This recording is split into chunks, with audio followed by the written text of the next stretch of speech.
Bueno, vamos a dar la bienvenida al abogado Pedro Moncada, docente universitario. Ya está también en los estudios de Ecuador en directo en esta mañana y le damos pues el cordial saludo, abogado. Un gusto tenerlo aquí nuevamente. Muy buenos días a ustedes, directos amigos, y a toda la audiencia y al Ecuador entero. Buenos días. Gracias por esta generosidad que tienen ustedes de invitarme. Y yo soy exclusivo de esta casa. Usted es parte de la casa. Abogado, en primer lugar, antes que hable, yo quiero que todos nos pongamos en un solo espíritu nacional con la selección. En la voluntad de transmitir espiritualmente a ese 11 ecuatoriano la lucha por ganar ese partido que tanta falta le hace a la identidad nacional. Ojalá. Entonces, con eso quería empezar. Hoy el partido, ¿a qué hora es? 18 horas. 8 de la noche. 20 horas. 20 horas. Ecuador, Brasil. Esta vez en Brasil. 20 años que no le ganamos a Brasil. Acá tengo yo a alguien que sabe mucho de fútbol y está que nos dice 20 años, 20 años, sí, 20 años. ¿En dónde jugamos? ¿En qué estado de Brasil? Es en Brasil. Bueno, yo tuve la suerte de conocer Brasil hace 8 años. Río de Janeiro, Juegos Olímpicos. Recuerdo yo esa estadía ya por 17 días maravillosos. Trabajando, para algunos que vayan a decir, no, este se fue de vacaciones. No, trabajé intensamente.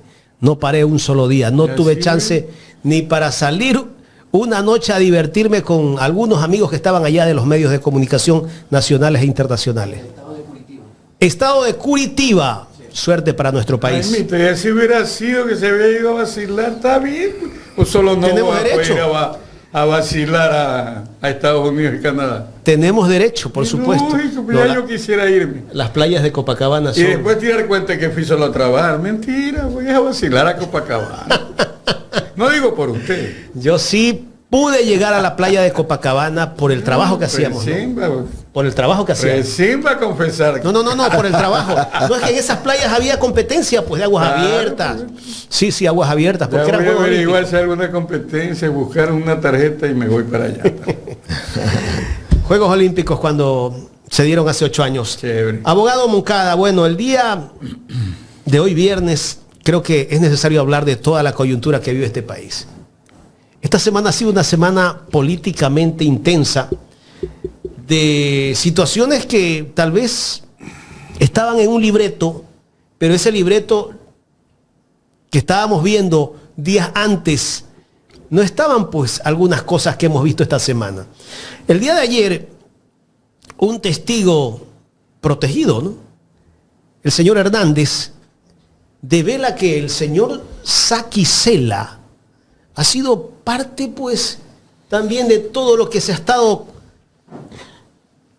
o todo lo que ha estado ocurriendo dentro de la función judicial, el presidente o expresidente de la Corte Suprema de Justicia, que celebró la llegada del señor Wilman Terán en la casa de él, con una gran fiesta.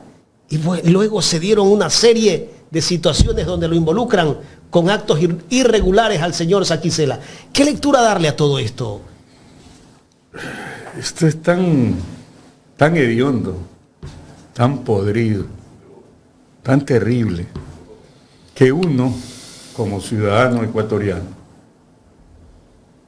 como es docente, piensas el país, lo sufres, lo vives, lo gozas cuando de repente se puede. Tiene que terminar admitiendo de que la democracia representativa, que yo siempre la he cuestionado, ha hecho ya metástasis, como el nombre que tiene uno de los juicios.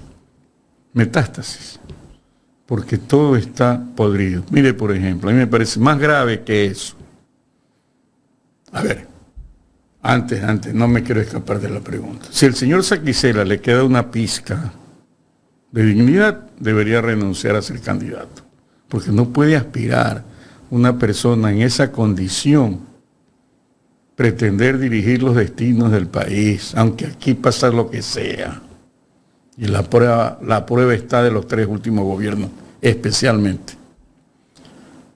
Pero lo que más le pone la cereza al pastel de la podredumbre institucional es el acto totalmente injustificado, inconstitucional, ilegal del juez Murillo del Tribunal Contencioso Electoral en contra de consejero. Murillo.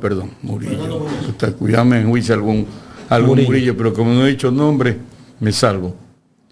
Este señor juez, de una manera contumaz, ¿sí?, dicta una sentencia que no se podía imaginar nadie que iba a ocurrir, porque en primer lugar violenta el derecho internacional, la jurisprudencia de la Corte Internacional de Derechos Humanos, que ya se pronunció al respecto, por ejemplo, de que en Colombia era improcedente que se destituya al alcalde Petro hace algunos años. Entonces ya se sentó jurisprudencia, no se puede destituir autoridades de elección popular.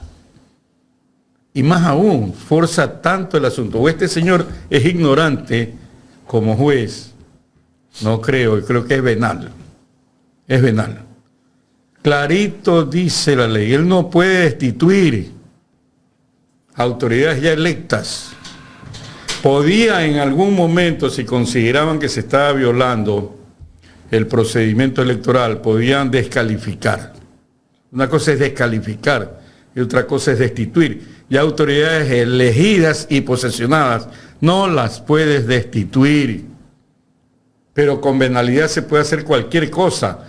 Y ahí ya viene un problema más grave de fondo para la misma democracia representativa que yo siempre cuestiono, porque creo que debe ser participativa y debe cumplir su sentido etimológico, el pueblo en el poder, que no lo está excluido. Pero al hacer esto, ya que certeza va a haber por parte de los electores que elijamos a quien sea que gane la presidencia, la vicepresidencia de la República, los asambleístas, porque se puede inventar un individuo tan salido no sé de dónde, como Guarderas, inventa una denuncia, le dan trámite en el contencioso electoral y destituyen a la autoridad. Lo van a hacer esto, pretenden hacer esto con Abad. Abogado, ayer decía... Entonces, termino la idea. Entonces, la democracia electoral representativa dejaría de existir en los hechos. No tendría ninguna validez. Eso es lo que quieren. Quieren vivir un sistema en donde, aparte que el pueblo está excluido, porque el pueblo va a depositar un voto nada más, no es partícipe de la acción de gobierno, ¿ya? Se reparten entre ellos y luchan a dentelladas, como se ve en este caso que anuncia Hernández. Indudablemente, si se hicieran aquí las cosas de acuerdo con la ley, lo que dice Hernández, ¿qué ameritaría? Una indagación previa contra el candidato presidencial, pero acá no, la indagación previa ha desaparecido e inmediatamente lo que se hace es iniciar con prisión, y hasta en La Roca. Mire usted que La Roca ha sido volada hace un año exactamente, 2 o 3 días de diferencia, ocurrió lo mismo. Entonces, ¿qué pasó con el Plan Fénix? Señora ministra del Interior, que anda celebrando no sé qué aniversario mensual, o sea, una cosa terrible. Entonces, ¿en qué Ecuador estamos? Entonces, a uno le toca hacer la del penitente optimista, ¿ya? Y decir, a ver, hombres y mujeres del Ecuador, asumamos lo que dice la palabra democracia, ejerzamos el poder, ejercemos el poder. Significa esto, tanta guerra y pelea que hay por los concursos. Eliminemos los concursos, señor. Inscríbanse para que el pueblo elija fiscal, contralor. Lo que va a hacer AMLO en México. Ojalá. Asambleístas ya elegimos, alcaldes, prefectos, elegir gobernadores, fiscales, jueces. Lógicamente tiene que haber un banco de antecedentes de las personas que participen en esas elecciones. Eso es lo que tiene que hacerse, si es que se quiere darle un carácter institucional a los cambios. De lo contrario, la Constitución establece el derecho a la rebeldía, a la resistencia. Pero miren ustedes, se quiere seguir creyendo que tiene salida el país a través de la democracia representativa.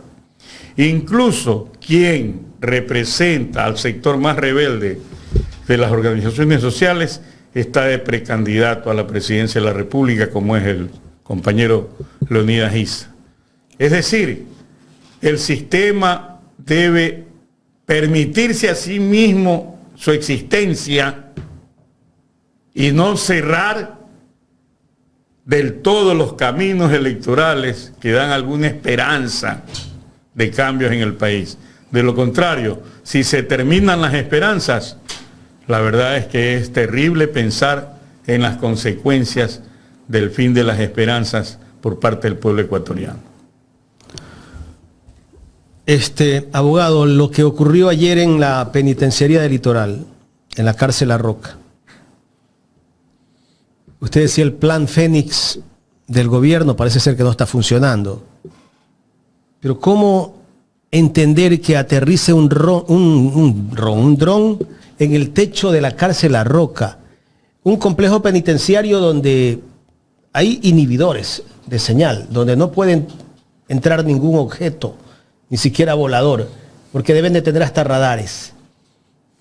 Y la misma ministra Palencia, después en rueda de prensa sale a decir que el aniversario de Glass, el aniversario que cumplió 5 meses para ella, ¿no? Ya es un aniversario. Como que coincide con el dron que llegó con una carga de dinamita para destruir la cárcel La Roca. Esto me huele a mí como que hay algo medio raro, extraño. Porque si van a un complejo, llega un dron a un complejo donde está controlado, hay militares, hay policías, hay agentes penitenciarios, viendo todo el alrededor y aterriza el dron y después salen a acusar a otro. Esto me parece como el caso de TC Televisión. Para pensar lo que a uno le dé la gana, pero lo concreto es que le ocurre en La Roca, en las narices de las autoridades del Estado, de los agentes del Estado, policía, militares, con un disque plan Fénix. Vea, ya dejémonos de cosas. No nace lo que no existe. Ya. Si no existen embarazos, no nacen, pues. No hay niños. El plan Fénix no existe. Entonces fue en un momento de euforia que el presidente de la República dijo: vamos a combatir la inseguridad con un plan que se llama Fénix. ¿Se acuerda usted cuando Lazo hablaba de algo de lo mismo, que tenía un plan para resolver todo en unos minutos? Entonces vivimos una sinvergüencería a carta cabal en todos los aspectos. Por eso vuelvo a repetir: o los hombres y mujeres de buena voluntad de este país nos organizamos para que realmente la institucionalidad funcione, reformándosela integralmente. Hay que rehabilitar la Constitución, decía alguna vez. En cuanto a su declaración de principios y garantismo, es excelente. En cuanto al funcionamiento, la destrozaron el presidente Moreno en su consulta del 7 veces sí, y entregándole a alguien que se creyó Dios, pero que ha de estar en el infierno en una paila grande, a fuego lento, el señor Trujillo.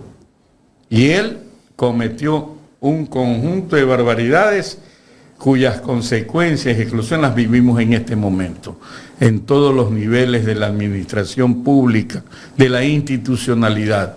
Vuelvo a repetir, si a este señor Muñoz se le ocurre enjuiciar a los 137 asambleístas, los destituye a todos.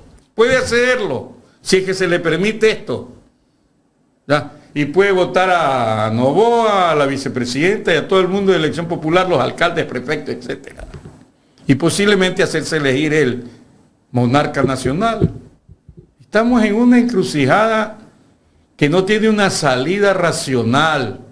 Por lo tanto, debe haber una reacción de los mismos que lo inventaron a este señor en ese cargo, de ellos mismos, ¿ya? Para ponerlo en vereda. Y si no, pues que haya una reacción de las autoridades, la Corte Constitucional, la misma Asamblea Nacional. Ya debería estar hasta preso Muñoz, porque está atentando contra la democracia. ¿Cómo es posible que continúe ahí? ¿De qué cuento de debido proceso nos van a hablar? Vamos a apelar. Yo los entiendo, ¿no? Quieren congraciarse un poco. Vamos a apelar para ver si los otros jueces si entran en razón. Señores, es un sistema salvaje. Abogado Moncada, nos preguntamos hace un momento con nuestro invitado anterior cómo salvar la democracia de este país, cómo salvar a este país. Y él nos decía, ganando las elecciones. Ganando las elecciones, y también argumentaba que hay que trabajar políticamente con la gente. ¿Cómo hay que trabajar políticamente con la gente? Si todo esto es puro ataque, todo esto es pura degradación dentro de la política. Ahora, mire usted, antes el racismo se consideraba cuando uno decía el cholo este, el longo este, el negro este. Ahora es el narcopolítico este. Yo quisiera coincidir con el amigo que acudió aquí y pude saludarlo a los tiempos. Luis Cubillos. Sí, Cubillos, amigo, muchos años. Sí, hay que ganar las elecciones. El tema es que está Muñoz. Y ya no es un problema del apellido, es un problema del rol que juega. Está Guarderas en el Consejo. Es decir, hay alfiles, pajes, esbirros que actúan a nombre de un sistema antidemocrático. Son agentes antidemocráticos, como decía el doctor Ramiro Aguilar ayer. Es decir, ya pues gana las elecciones. Y si Muñoz se sale con la suya, ya sabes lo que va a ocurrir con un presidente o presidenta que gane las elecciones y que no sea del agrado del sistema, de este monstruo que se ha creado a partir de Trujillo. ¿Ya? Entonces, como que ganar las elecciones, chévere. Bien, ¿qué tinglado institucional y de actuación política tiene el que gane las elecciones? Bueno, si es el mismo adalid de la derecha y de la oligarquía como es Noboa, bueno, no hay problema. No sé si el pueblo resista 4 años más de lo mismo. No sé si los empresarios resistan más. No sé si los pueblos vacunados, extorsionados, resistan 4 años más. Aquí vamos a llegar a un punto de una eclosión social. Ya no se aguanta. Ya están produciéndose actuaciones de la ciudadanía. Sí. Que cogen a un delincuente y lo queman. Justicia por mano contra propia. los derechos humanos, sí es cierto, pero esas son respuestas violentas como resultado de una violencia institucional generalizada. Por un lado, en la institucionalidad se cierran todos los caminos, hasta el electoral. Y por otro lado, a nivel de la sociedad, el territorio está tomado por las bandas. Una cosa muy conveniente para el poder político. Entonces, pero como no podemos decir, bueno, aquí ya no se puede hacer nada, apaguemos la luz y vámonos. Y como no estamos en la voluntad de emigrar, que es lo que está haciendo la gente, vaya usted, paséese por la ciudad y va a ver que las casas están vendiendo ahí en masa a precios bajos, que es lo que está haciendo mucha gente, especialmente la clase media, vendiendo todos sus bienes, consiguiendo ojalá una visa para irse a Estados Unidos o a Europa, o yéndose por el Darién, jugándose la vida. Es terrible. Entonces, pero bueno, hemos de quedar otros. Yo vuelvo a hacer el llamado a que recobre el optimismo personas como Ramiro Aguilar. Hay otra gente como Pablo Dávalos, Carol Murillo, tantos otros, Marco Flores, opinadores científicos, ya, para pensar en un nuevo Ecuador, un Ecuador distinto, en un Ecuador de democracia participativa. Perdón, pero pensar en este nuevo Ecuador significa salir del correísmo, porque la mayoría de los intelectuales como que ya están pensando en que el correísmo no va a seguir adelante. Es con el correísmo porque usted está hablando de un voto duro del 20%. Ellos tendrán que hacer su propia actividad de depuración. Y ellos son una fuerza con la que hay que contar. No es que hay que hacerle coro al anticorreísmo y comenzar también a defenestrar. Totalmente no, de acuerdo. No, señor. Vea, ese esfuerzo que se hizo de las llamadas unidades de las izquierdas, que finalmente por lo menos se reunieron en una mesa. Yo debo felicitar ahí a los que actuaron en eso, especialmente a Andrés Arauz, que fue uno de los principales. ¿Sí? Por lo menos lograron un documento muy importante, estratégico, de acuerdos de estas fuerzas políticas. Esas fuerzas políticas que hoy tienen 3 precandidaturas. Lo ideal hubiera sido que formen un binomio de unidad las 5 organizaciones. No ha sido así, ese es el nivel de madurez política que tienen, entonces van divididos. Ojalá cumplan, por ejemplo, con el pacto de no agresión, de respeto. Ojalá entiendan que el enemigo no está entre ellos. Ya, esto es un llamado exhortativo a los candidatos, a Pedro Granja, a Leonidas Issa. ¿Y por qué lo hago? Alguien va a decir, ¿tú quién eres? ¿Quién soy yo? Un ciudadano. Un ciudadano, soy mandante y por lo tanto sí puedo hacerles exhortativa a los señores de los partidos políticos. Y no quiero decir la tercera palabra de Alfaro Vive, aunque la digo. Sí, carajo, se les debe hacer una exhortativa para que tengan madurez y se puedan unir frente a un enemigo común, no solo de usted, sino del pueblo ecuatoriano.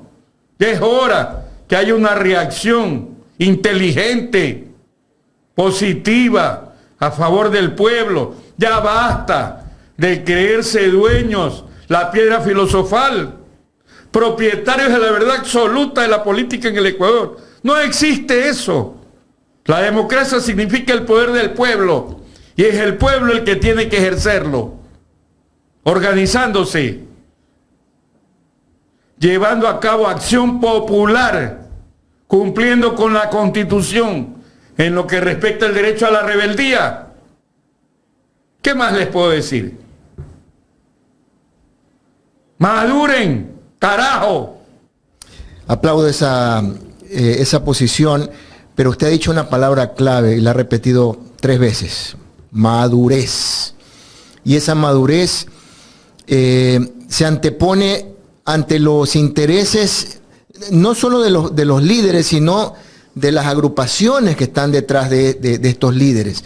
Porque a veces los líderes sí tienen interés por sacar adelante un bien común. Pero es importante a veces poner una imagen, y voy a ser específico, poner una imagen que lidere una presidencia, aunque no ganen, ante llegar a un acuerdo en el que en realidad se busque cambiar este país. Están obligados a ganar. ¿Quiénes? La izquierda, los llamados progresistas, están obligados a ganar. Si se unen en la segunda vuelta, por último, puede que ganen, pero si vienen relatos como el voto ideológico, preferible votar por un banquero, eso. Entonces, que ya ocurrió. Probablemente, perdónenme, de izquierda no serían de derecha, porque están apoyando un sistema atrasapueblo. ¿Ya? Entonces están obligados a ganar. Y eso es con el voto del pueblo. Si escuchan por ahí vascosidades de supuestos periodistas que son canallas, perversos, que no lo son, no son periodistas, son politiqueros de derecha.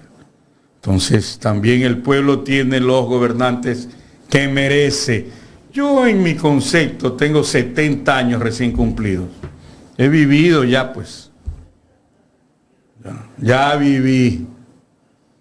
Tengo hijos, tengo nietos, etc. Amo a los niños, a la juventud y al prójimo. Pienso que tienen derecho de tener un mejor país. Depende de nosotros. Y una gran carga de ese nosotros son los partidos políticos que se dicen que son de izquierda, que están por un cambio, etc. Ellos están en la obligación de ganar las elecciones. No le echen la culpa al pueblo si ustedes no son capaces de hacer los deberes que corresponden en la hora grave que tiene la patria. Es ahora. Aprendan algo de los franceses, de los brasileños, por favor. Ante el peligro y que gane el fascismo.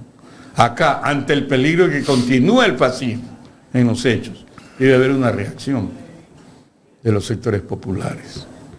Ahora ya no se pudieron poner de acuerdo, aunque dennos alguna sorpresa aquí hasta el 30 de septiembre. Una sorpresa grata, no más de lo mismo. Abogado, en entrevistas anteriores con usted le hice una pregunta refiriéndome a la injerencia del embajador en esa época, el señor Patrick de los Estados Unidos, la injerencia de la embajada norteamericana en la puesta en escena de la democracia en el país, de las próximas elecciones. Usted me decía en esa ocasión que los Estados Unidos no tiene por qué intervenir en el tema de la democracia porque el Ecuador tiene consolidado la política en ese tema, ¿verdad? Que todo va en un horizonte con el código de la democracia. Pero le pregunto ahora, en la que ya sabemos que hay una descarada intervención del gobierno norteamericano, hoy justamente nuestro compañero investigador Andrés Durán, el chochólogo, va a develar información importante sobre cómo financiaba la embajada norteamericana a la fiscal para hacer la persecución que hace. ¿Sigue usted pensando que los Estados Unidos a la final está apoyando a que todo esto se dé? Si alguna vez dije eso, yo tendría que volver a verlo y decir, bueno, habría que ponerlo en contexto y decir, bueno, me equivoqué o lo que sea, que no tengo ningún empacho en aquello. Pero lo que yo siempre he pensado más bien es que la injerencia es permanente. Yo creo que aquí viene en nuestro auxilio Félix Haque, el agente de la CIA, capítulo Ecuador, que nos dijo cómo se actuó allá por 1964 y a continuación, cómo se financiaba y que se pongan bombas en las iglesias para que el Estado ecuatoriano rompa relaciones diplomáticas con Cuba. Es decir, en una actuación de los Estados Unidos de Norteamérica con agentes criollos. ¿Ha dejado de haber agentes criollos? Por el contrario, hay más. Y están insertados, actuando como periodistas, muchos de ellos. Ahí tenemos, facilito. Ya comienzan a amenazar de muerte. Me enteré que está amenazado de muerte Orlando Pérez. No sería raro ya en un sistema de guerra fratricida, procapitalista salvaje, que nos maten a muchos. Eso no sería ya raro. Es decir, están puestas las cartas para que ocurra eso. Tienen los medios para hacerlo. Están tentados a hacerlo. Nosotros nos hemos solidarizado con Orlando Pérez, pero ¿quién está seguro en este país? Si incluso a sus propios miembros los asesinan, como en el caso de Villavicencio. Entonces, aquí no estamos seguros nadie. Sin embargo, estamos dispuestos a continuar en este país haciendo las mínimas tareas que nos corresponden, opinando, ayudando a que exista democracia en este país. Yo sí vuelvo a hacer un llamado a los hombres y mujeres de buena voluntad de este país para ir articulando un conjunto de actores, hombres y mujeres, para pensar en un nuevo Ecuador. El país, la población ecuatoriana está muy lastimada, abogado. Está muy lastimada por los anteriores procesos electorales en los que hemos visto cómo algunos se han mostrado en realidad. Por eso es que hay ese un poco de desconfianza actualmente. Usted empezó diciendo, da asco la política. Yo también pienso lo mismo. Ya esto raya lo absurdo. Pero ¿cómo se puede recuperar la patria si tenemos un CNE que se piensa perennizar en el cargo? Un tribunal constitucional que ahora es arma de persecución. Una justicia que está sometida por una fiscal. Jueces sometidos por la fiscal. ¿Cómo vamos a recuperar al país si en la propia asamblea son humillados? Yo comencé diciendo que en realidad pues tenemos un sistema institucional inviable, que cierra las puertas incluso a la ilusión de que por medio del proceso electoral se podría iniciar algún cambio. Entonces la invitación están haciéndonos a que exista una acción social mancomunada de acuerdo con la Constitución para poner en vereda. Si ellos mismos no se hacen un análisis de las tremendas barbaridades que están cometiendo, casi digo otra palabra, entonces que se atengan también a las consecuencias de la reacción que los pueblos podamos tener. Esto no es una amenaza, es simplemente un pensamiento aplicando un silogismo lógico y de lógica formal, también de lógica dialéctica, en el sentido de que si usted cierra todos los caminos legales que establece la Constitución, la institucionalidad, etcétera, entonces la invitación es a buscar nuevas vías.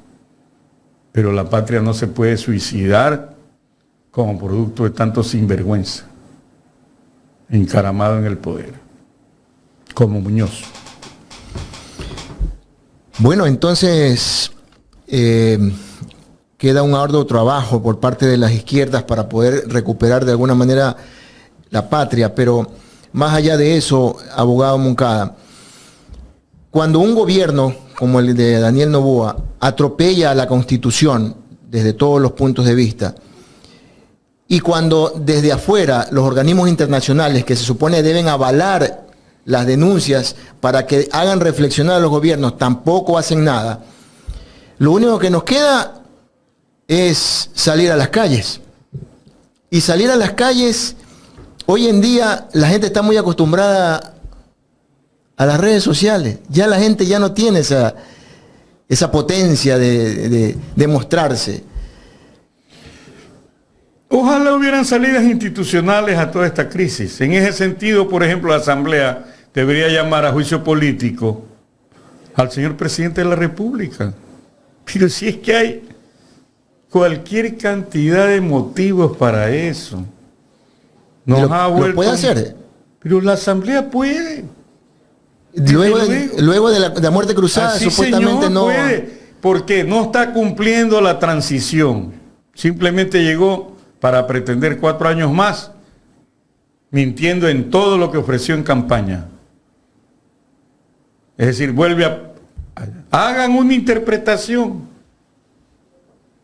¿Cómo pueden tener un presidente que violenta todo en el Ecuador, que comete una serie de barbaridades políticas y la Asamblea no salga por los fueros de la República, siendo que se dice que es el primer poder del Estado? Frente a una situación tan grave, debe haber una operación de cirugía mayor, de emergencia. Si queremos mantener la institucionalidad, actúe la Asamblea. Ya pues, haga un mea culpa de todo lo que hizo al inicio del gobierno del señor Noboa, alcahuetearlo en todo. como el perdón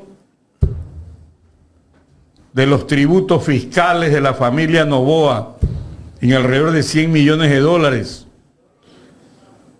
¿ya?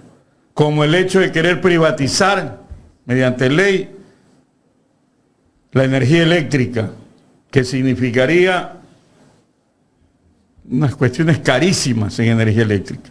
Habría que comprar velas y leña para alumbrarse por parte de los sectores populares. Ya se alcahueteó lo suficiente al principio. Sin embargo, este señor, como un salvaje, se metió a la Embajada de México, invadió ese territorio, violó todo principio de derecho internacional y se llevó secuestrado a un asilado político que ayer ha estado en peligro de muerte a través de, no solo del trato que ha recibido en La Roca. Por lo menos Terán logró que 2 juezas le hicieran justicia trasladándolo a otra cárcel, un poquito más a tono con su realidad de expresidente del Consejo de la Judicatura y del lugar de donde vive. ¿Por qué no mandaron, siendo que no estoy de acuerdo con lo que hicieron, al señor Glass a Cotopaxi o a la cárcel 4 de Quito? No, había que humillarlo y demostrarle que es un trofeo de guerra en la vana pretensión de que eso le va a permitir reelegirse al señor presidente de la República. Entonces, todo empieza por la conciencia, y la conciencia te lleva a tomar decisiones políticas. En el mundo hemos vivido regímenes terribles. Hubo un Cromwell que reivindicó los derechos del Reino Unido.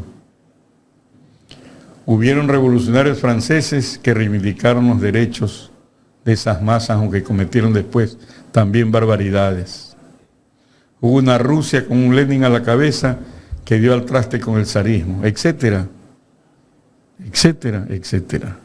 ¿Sí? Entonces de los pueblos tienen que salir la inteligencia que permita articular una revolución social, que es lo que ya necesitamos en este país, señor. Muy bien, abogado Moncada, la situación que vivimos actualmente con esta incertidumbre de qué mismo es lo que va a pasar en las próximas elecciones, vota 17 candidaturas. 16, perdón, porque ya se retiró un candidato, que es el señor José Serrano, luego de que denunciara que intentaban tenerlo como víctima y atentar contra su vida. 16 candidatos que ojalá esto termine en 10, 11 máximo, ¿no? Candidatos para poder no tener una sábana de papeleta electoral. Esto dispersa el pensamiento electoral, dispersa la oportunidad que tenga el ecuatoriano de elegir por la tendencia que más le convenga. Yo creo que de los binomios que se han anunciado no son más de 5 los que van a acaparar más del 90% de los votos. Hay una serie de precandidaturas que no llegan ni al 1% en masa.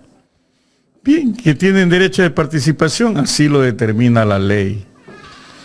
Que cada partido nacional puede lanzar un binomio. Y además es conveniente porque significa recibir dineros del Estado. Y es Vox Populi que, como la propaganda electoral la costea parte de esa propaganda, que es ínfima con toda la publicidad que se hace y en donde está metido, y ya se vio en la elección del 21 el narcotráfico, con una mafia albanesa que entregó $1,5 millones de dólares a la campaña de Lazo. Eso es clarito. O sea, esto no es un invento. Si merece eso, que me insulten y me tachen de lo que les dé la gana, a mí no me importa eso. Entonces, uno ve que cada partido quiere pues recibir aquello, y además usted ve que los jefes de esos partidos se lanzan en primer lugar en la Asamblea Nacional a ver si como el señor Gutiérrez, da hasta pena este señor, yo le di el voto, me acuerdo, cuando fue candidato dirigiendo la votada del impresentable Maguad. Pero bueno, él actuó como actuó. Y ahora pues es un politiquero más que está tratando de rascar la posibilidad de volver, raspando un poquito y estar vigente ahí en la Asamblea Nacional, aunque sea un peso muerto, es decir, es un legislador menos para el pueblo, no le significa nada al país, discúlpenme. Entonces, van al medio de comunicación, porque ellos son los que contratan la pauta que entrega el Consejo Nacional Electoral, y se ponen de acuerdo, pues, a ver, aquí voy a contratar $100,000, no, aquí digo, ustedes no son de esos, $100,000 de pauta. Me tienes que dar la mitad, pues, hermano, personalmente. Y el dueño del medio de comunicación, que es un sinvergüenza también, dice, bueno, dame un adelanto, toma 10,000, después te doy el resto. Esto es Vox Populi. Y otra situación que viene ocurriendo desde hace años, que el director del partido cobra a los que quieren ser candidatos para el partido, es decir, para él. Es un buen negocio, entonces la política de la democracia representativa, que no representa sino a este poco de sinvergüenzas en su mayoría. ¿Cuáles son los partidos que realmente tienen estructuras, que tienen escuela de cuadros, que realmente acompañan a la ciudadanía, a los jubilados en su lucha porque el IES realmente funcione a favor de los trabajadores y de los jubilados? ¿Cuántos son esos partidos? ¿Quiénes? Ya, entonces, hace falta cambiar tantas cosas, retomar la acción social a favor del mismo pueblo. Es una tarea gigantesca, que no porque sea tan difícil, sea imposible hacerla. Hay mucha gente que está trabajando, ¿ya?, que son invisibilizados, que no se los conoce, que no se los toma en cuenta como candidatos.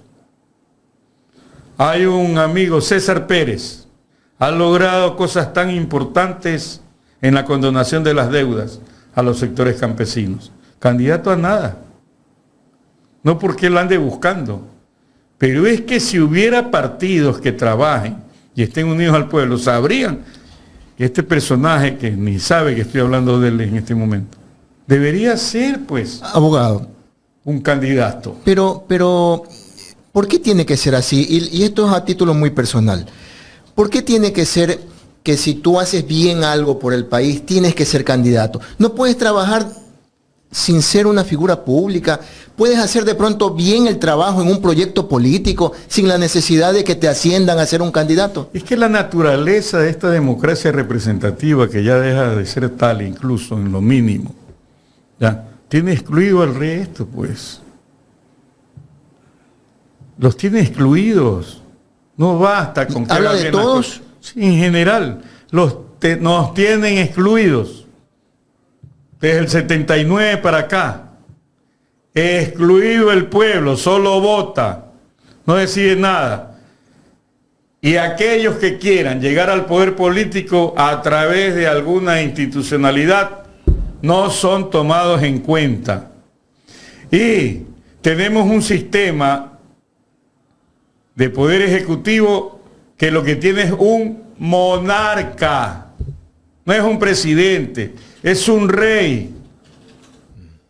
Omnímodo, absolutista, le valen nada las leyes, tanto nacionales como internacionales, ningunea a todas las otras instituciones como la Asamblea. Eso hace Noboa, eso hizo Lazo, eso hizo Moreno, eso han hecho muchos. Entonces, ¿qué ocurre con el pueblo que trabaja, los activistas sociales, etc.? Están o estamos excluidos. Y como a ninguno de nosotros nos gusta rogar nada, ni andar de ofrecidos, porque eso es lo que permite que podamos decir las cosas. Ya, no estamos en el paraguas de algún liderzuelo político en ningún partido. Entonces tampoco nos toman en cuenta. ¿Cómo no querer que en la Asamblea Nacional haya 137 patriotas que rescaten a este país? ¿Cómo no querer que a nivel de la función judicial todo el conjunto de jueces sean independientes del Ejecutivo, sean honrados, sean honestos, vivan de su salario, no se presten para canonjías en sentencias alquiladas? ¿Cómo no querer tener una fiscalía técnica, científica, no política? ¿Cómo no querer tener una institucionalidad que realmente sea robusta, positiva, que le dé confianza al pueblo? Una policía y unas fuerzas armadas que no se vean envueltos en actos de corrupción o de feminicidio, como se ha denunciado en los últimos días en el país. Sí queremos, somos penitentes, optimistas, de utopías, de que dentro de un sistema democrático se lleven a cabo las tareas que permitan que la gente pueda emprender, vivir en paz en sus barrios, no tener que emigrar a la fuerza, sus hijos estudien, existan becas, educación de calidad, de calidez. ¿Cómo no querer tener esas utopías? ¿Es imposible lograrlas? No es imposible, es posible. No estamos planteando cuestiones estratosféricas o lunáticas. Muy bien. Hablemos un poco entonces ahora de esto que es necesario. La fortaleza de las izquierdas. Hay dos candidaturas que son importantes. El resto sí son significativas, quizás aglutinen sumándose ahí esos pequeños porcentajes, pero son dos importantes. La que va liderando, que es Luisa González, por la Revolución Ciudadana, y la del señor Leonidas Giza, de la CONAIE. Esas son las dos fuerzas más relevantes de la izquierda actualmente. El resto son importantes, tienen sus espacios, pero la trayectoria está mucho más abajo. ¿Qué va a pasar si una de esas dos llegan a una segunda vuelta? Por decirle, ya ocurrió en el caso de Guillermo Lasso, donde estuvo, creo, Revolución Ciudadana y Pachacuti con el señor Yacu Pérez, ¿se acuerda? Que hubo un entuerto ahí en esos tres. Puede ocurrir que llegue Luisa González, Daniel Noboa, como lo dicen la mayoría de las encuestas, y que el tercero sea Leonidas Giza. ¿Qué va a pasar ahí? Para ganar la segunda vuelta.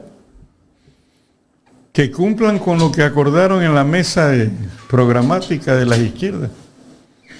Esas 5 fuerzas políticas que actuaron ahí, que firmaron ese documento, tengo entendido, que yo lo he leído, dicen, primero, pacto de no agresión entre ellas. Segundo, se apoyarían cualquiera de ellas en una segunda vuelta. Bueno, cúmplanlo. Cúmplanle al pueblo, más que cumplir a la otra tiendita. Ganen las elecciones. Pablo Dávalos decía, no se trata solamente de un binomio, se trata de ganar el gobierno para gobernar en la búsqueda de solucionar los graves problemas que tiene el país, en la búsqueda de que el Estado siga existiendo, porque ya es un Estado fallido. Está en proceso de muerte de sus instituciones y uno de los enterradores es este juez Muñoz, por ejemplo. Y lo nombro porque es lo más cercano a la estulticia. Entonces, ¿qué tienen que hacer las izquierdas? Cumplir, pues. El documento que firmaron no puede ser una payasada. Nosotros, yo soy parte de Alfaro Vive Carajo, adoptamos también ese documento, aunque seamos una fuerza chiquita, pero con una larga trayectoria histórica.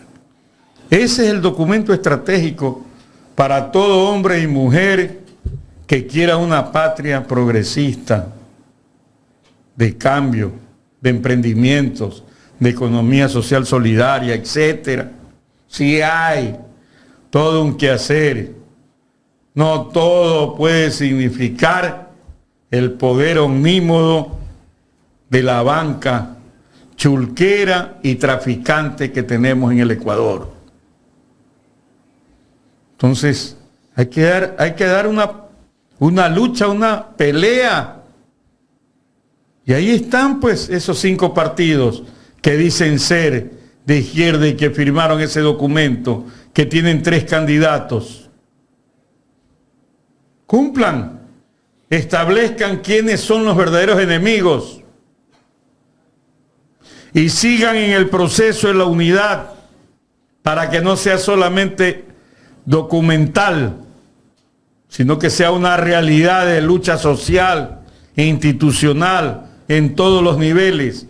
Ahí está, pues, señores, la línea a seguir. Háganlo, pongan el ejemplo, pónganse al frente para todo el pueblo ir junto a ustedes en los cambios sociales, económicos y políticos que necesita este país.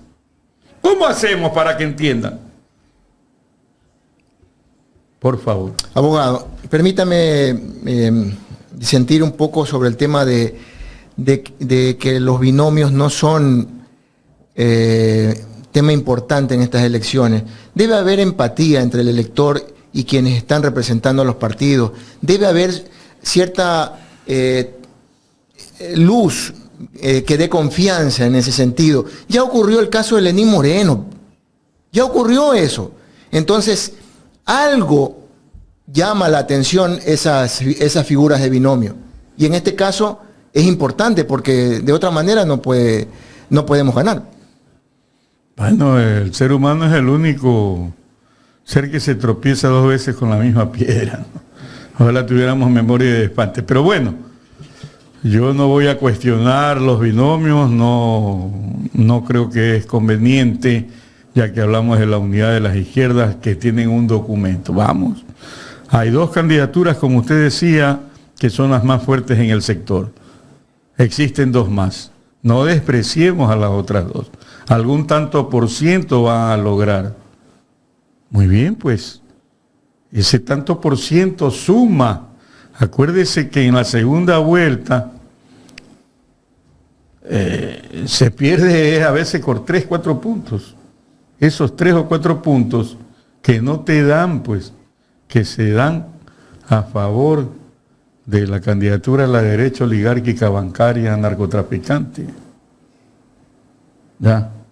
Miren lo que ha pasado en la Sierra Central, Ambato, etc. Ahora, si también esos pueblos no aprenden la lección de lo que significa lo que pasa con su voto, entonces alguien decía, cada pueblo tiene los gobernantes que merece. Pero la lucha está ahí. La lucha no es entre las mismas candidaturas de izquierda. Si no lo comprenden y piensan que el enemigo está en el mismo sector, bueno, pues Dios nos libre. De esa unión de las izquierdas, de los 5 convocados, 3 se pusieron de acuerdo. Esos otros 2, que no estoy despreciando y que usted dice bien pueden sumar, es incierto. Todavía hay que esperar un tramo. Se convocó no por parte de los partidos, sino de organizaciones sociales, que vuelven a ser invisibles. Uh-huh. Ellos merecen un reconocimiento por el esfuerzo realizado. Reunieron en la Casa de la Cultura a tirios y troyanos de la izquierda, de los cuales uno de ellos, Unidad Popular, que tiene su candidatura con el señor Escala, mi respeto para él como persona, dijeron, ni a misa con el correísmo, tienen su forma de ver la vida, pero sí van a los banquetes de Carondelet, ¿no? Bien, y la izquierda democrática ni siquiera fue, que tiene como candidato al ex binomio de Luisa González en el año 21. ¿No? Muy bien, quedaron otras 5 organizaciones que suscribieron el documento, pero que tienen 3 candidaturas, tengo entendido. Uh-huh. Pedro Granja, Leonidas Giza, Luisa González. El imperativo era que los 3 se conviertan en una por consenso. No lo han logrado. Uh-huh. Listo. Ellos tienen la responsabilidad de no haber logrado aquello. Muy bien. Por lo menos cumplan el documento. Y apóyense cualquiera que pase. No me voy a poner a decir tal va a pasar a la segunda vuelta. Aunque sea obvio que quien más voto duro tenga tiene más posibilidades de pasar a la segunda vuelta o de ganar en primera si se sigue produciendo el descalabro de la intención de voto o de la aceptación que tiene el actual rey del Ecuador. Entonces puede ser que algunos de ellos ganen la primera vuelta. Muy bien, ¿qué van a hacer para gobernar? Van a convocar a todas las inteligencias, aunque no sean parte del partido, para gobernar el Ecuador. Primer reto. ¿Cómo van a hacer? Van a convocar a una democracia participativa. Van a convocar para que el pueblo organizado tenga voz y voto en las decisiones de la política pública del nuevo gobierno. Esas son preguntas que hay que hacérselas en la campaña electoral a todos los candidatos, a todos, no solamente a los de la izquierda. ¿Cómo van a gobernar? Por eso yo repito, a ver, señores, ¿qué ministro de Finanzas va a poner el candidato, cualquiera que sea? Ya ahí sabemos para dónde va la cosa. Es una continuación de ser sometidos al Fondo Monetario Internacional, que sabemos lo que eso significa, más pobreza, más miseria. ¿Qué política internacional va a ejercer? ¿Va a seguir ordenando asaltos a embajadas de países por conveniencias electoreras? Porque no tiene inteligencia emocional de política internacional. A ver, señores, ¿quién va a ser el ministro del Interior? ¿Qué plan de seguridad va a implementar? ¿O nos van a volver a mentir con un invento, que como es invento no existe, el llamado Plan Fénix? ¿Qué van a hacer con las becas, con la educación, con la salud? Han descubierto ratas en el hospital del IES que han mordido a una paciente. ¿Se imagina usted todo lo que esto significa? Con, ¿cómo se llaman los aparatistas que pusieron en la roca? Drones. A ver, ¿quién va a ser el ministro de...? Tienen que decirnos con tiempo, pues, cuál es el equipo de gobierno. Economía, derecho internacional, todos. A nivel de la política ambiental, ¿a quién van a poner? A una persona que en forma inmediata da permisos para depredar el manglar, ¿o qué? ¿A quién van a poner? Eso deben hacer, y especialmente las candidaturas que están representando al sector que se supone es del cambio social, como son las izquierdas. Digan con quién van a gobernar. Otra, están de acuerdo en recuperar la institucionalidad del país a través de una reforma de la Constitución que reivindique la parte doctrinaria, pero que pueda introducir el hecho de que ya no se tengan que estar matando en este centro, ¿cómo es? El Consejo de Participación Ciudadana. No, que elija el pueblo. Que elija el pueblo a los jueces de la Corte Nacional, que elija el pueblo a la Fiscalía, que elija el pueblo al Contralor, mediante un banco de méritos de los candidatos. Elijámoslo nosotros. Equivoquémonos como pueblo, porque los señores del poder político nos han demostrado que han fracasado en esa tarea. Bueno, no se trata de equivocarnos, ¿eh? Se trata de saber, de alguna manera, tener esa esperanza de recuperar la patria. Sí. Pero yo digo, si se equivoca, que se equivoque el pueblo. Bueno, nos equivocamos. No los políticos. No los políticos. Abogado Moncada. Políticos no dan bien con bola, muchas gracias. Muchas gracias por su participación. La verdad, pues que siempre se nos quedan muchos temas con usted. Es importantísimo. Sigamos, conocer. pues, entonces. Tenemos otro invitado. Ya. Encantado. Yo ya me estaba creyendo Tandazo, que me iba a quedar 3 horas aquí. Un saludo para el doctor Tandazo. Buena eso. Gracias, abogado Pedro Moncada, por haber venido hasta los estudios de Ecuador en directo. Hoy tenemos, todos los invitados son de estudio. Qué bien. Gracias, Pedrito. Ya se nota que ya no hay el COVID. Ya no hay COVID. Gracias. Y yo, gracias a ustedes, antes de irme un minutito, 30 segundos, gracias a ustedes. Y yo les doy gracias como ciudadano, no solo como invitado. porque espacios como el de ustedes nos permite no abandonar del todo la esperanza de un cambio en este país. Esto no es lanzarles el trapeador, es que en realidad espacios como este, que son pocos, ya, son una especie de oasis, aire fresco, reserva moral de la República. Sigan, estimados amigos, en su tarea. Sigan a pesar de cualquier amenaza. Ahí seguimos resistiendo. Muchas Abogado gracias. Pedro Moncada. El abogado Pedro Moncada, docente universitario, conversando con nosotros en esta mañana acá en Ecuador en Directo.